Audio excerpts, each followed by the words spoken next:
Holy Family with the basketball out of the break. The Bead Diggers lead 64-61. Millard, bounce pass down low for Wood. Double team, kicks it back out. The three is up and good. I don't believe it. Anthony Guzman does it again. 8 trifectas in the game. He was left open.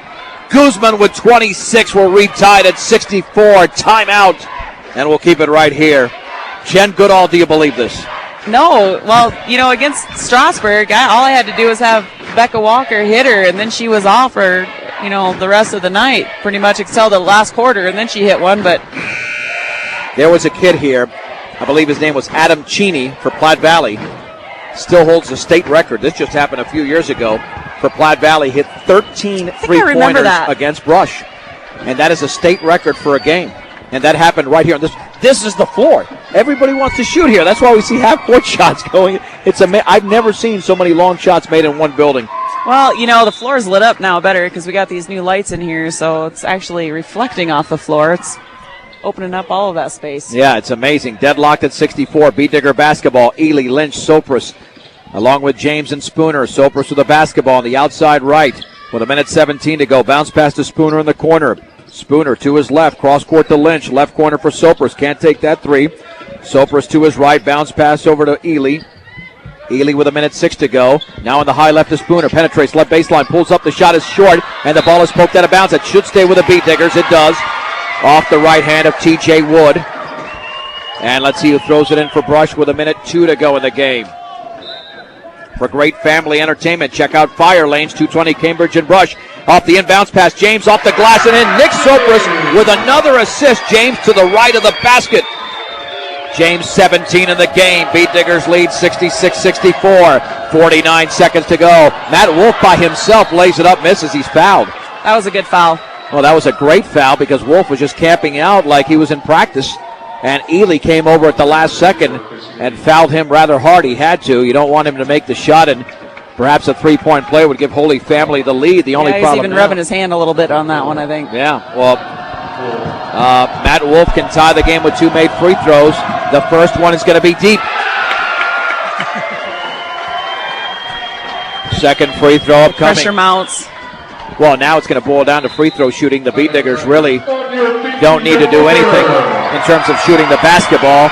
And now this gym is coming alive as Holy Family is a full timeout. John Beltran with Brush Girls head coach Jen Goodall. Jen, as a coach, I mean, these are great games to be involved in, but at the same time, what does it do to the heart rate and the blood pressure when you're on the sideline? Are these situations where you just thrive as a head coach, or you're forced to thrive as a head coach? Well, I kind of live for adrenaline kicks, but my hair is now turning white. I have to dye my hair, and these kind of situations, I think, are the call.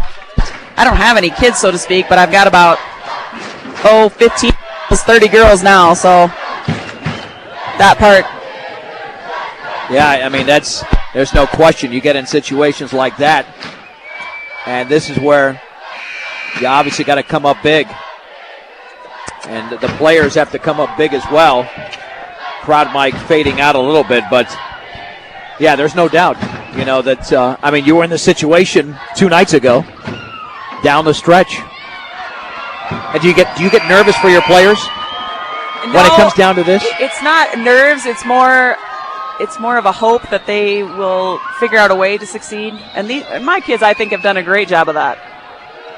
Well, let's see if the Brush boys, who played very good in recent fourth quarters, can put this away. But Matt Wolf can make it a 1-point game. Holy Family down by 2. The free throw is going to be off to the left, and Jared Spooner grabs his 11th rebound. All the Bead Diggers have to do is get it across midcourt and hope that Holy Family fouls Chris Ely. And he has the pass thrown away. Stolen by Matt Wolf. Wolf all the way, lays it up and in, and he's fouled. Holy Mahungus, the Bead Diggers commit their 6th turnover of the quarter. Wow, Nick hit that mat really hard. Yeah, and he's hurt. He's already had a concussion this year. And, Sopris is their best shooter. There's no doubt about it. Let's see if he's okay.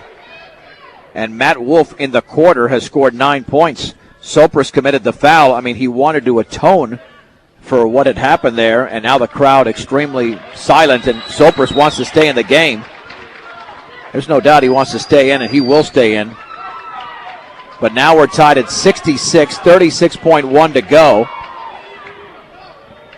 And we're in a situation now where the Beat Diggers could have the final shot if. Got to come out because of the delay. Yeah, and that's indeed what's going to happen. Yeah, Sopris is out. Looks like he's holding on to his eye or his nose, so I can't really tell. Yeah, he took a shot underneath his left eye, I think. Yeah, looks like or around his nose. I don't see any blood, though, so it must not have been the nose too much. Might have been the eye. Anyhow, Matt Wolf can give Holy Family the lead. He bends. He delivers. He misses. Rebound to Seth James, and the Beat Diggers call a timeout. Wow, 35 seconds to go in the game. We're deadlocked at 66. Like a good neighbor, State Farm agent Greg Mullen is there. Let Greg Mullen work with you to get the discounts you desire and the coverage you need. That's your State Farm agent, Greg Mullen. Well, I mean, one thing they obviously have to do, turnovers were not a problem at all in the second and third quarters. The Beat Diggers had 4 combined, but 6 turnovers in the first, 6 in the fourth. They've committed 16 to only 8 for Holy Family. Yeah, this is the time, though, when you hope that your players aren't going to play careful, that they're just going to continue to play to win, not to play not to lose. I think Sopris threw an aggressive pass over there that got intercepted, but probably a little bit too careless because Matt Wolf anticipated it. Well, there's 2 parts to that. Your player has to, you can pass the ball, but the and other one has to come go back get to it. Right, your player has to come back to it. Yep. That's a good point. I tell my girls not to have go-go gadget arms because they just stand there and wait for it. Go get it. How much do you believe, fans? Paul Acosta, the public address announcer, trying to rev up these big Beat Digger fans. Chris Ely, Jared Spooner, Seth James, Kyle Lynch, and Nick Sopris. It is Matt Miker along with Anthony Guzman, Roberto Gutierrez, TJ Wood, and Stephen Millard for Holy Family. Beat Digger basketball in the backcourt. Sopris has it. Over to Ely. Ely to his left, picks up his dribble. The bounce pass near the timeline to Spooner, knocked out of bounds off of Roberto Gutierrez, but I think the Beat Diggers have about half a second to get it across midcourt because there's 25 and a half to go unless they're recounting the 10. And Sopris trapped in the backcourt, now dribbles into the front court. Bounce pass to Ely, 17 seconds to go. Ely looking to his left, and a timeout. Excellent timeout by Coach Kennedy. They were not in rhythm whatsoever. Timeout brought to you by Stubbs Gas and Oil at I-76 and Highway 39 in Wiggins. 15.1 to go. Here's a coach. Obviously you're strategizing, playing for that, maybe just that one shot. And, the beauty here, Jen, you have quite a few offensive options. I agree with that. You want to get the clock run down quite a bit, but you also want to leave enough time for a rebound and a putback if it is a miss. So probably about 5-6 seconds, you want to take a shot so you got some time to put it back up. And not give them time to go down the other end of the floor. Yeah, well, Jared Spooner is a prolific scorer. Nick Sopris has been hitting his outside shot. Seth James is very strong down low. Chris Ely knows how to get free inside. So, you're looking at 4 of the 5 players, and Kyle Lynch will hit you an occasional shot. He's a clutch player as well. So the Beat Diggers do have several offensive options. It's not a gimme here as to who's going to take the shot. No, it's not. And they don't need a 3. So it could go to anybody, anywhere on the floor. 66-66. Even the JV game went down to the wire. Holy Family won that one 32-30. But this one, much higher scoring affair. The same players that we alluded to moments ago are on the court for both the Beat Diggers and Tigers. We're 15.1 seconds away from either a winner or overtime.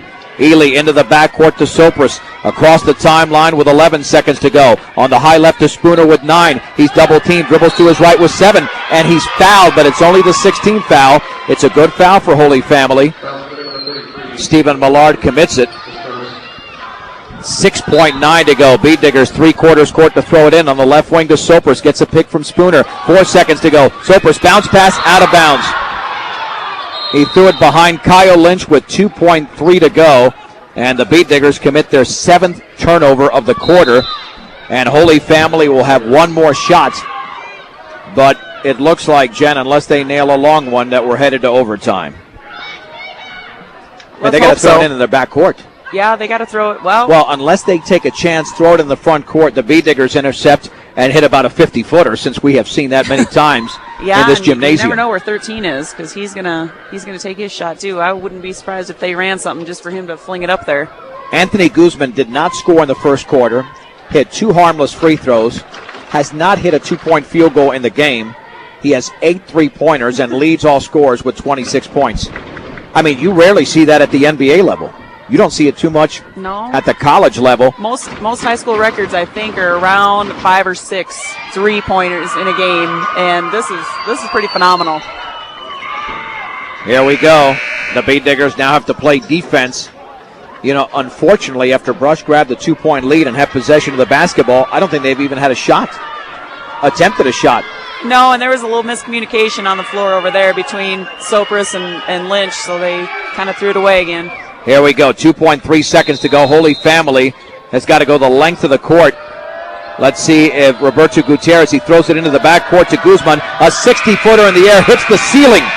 That's about the only thing that stopped that from going in, because it was headed towards the basket, but we'll go to overtime, tied at 66. I was just going to say, thank God for our low ceiling.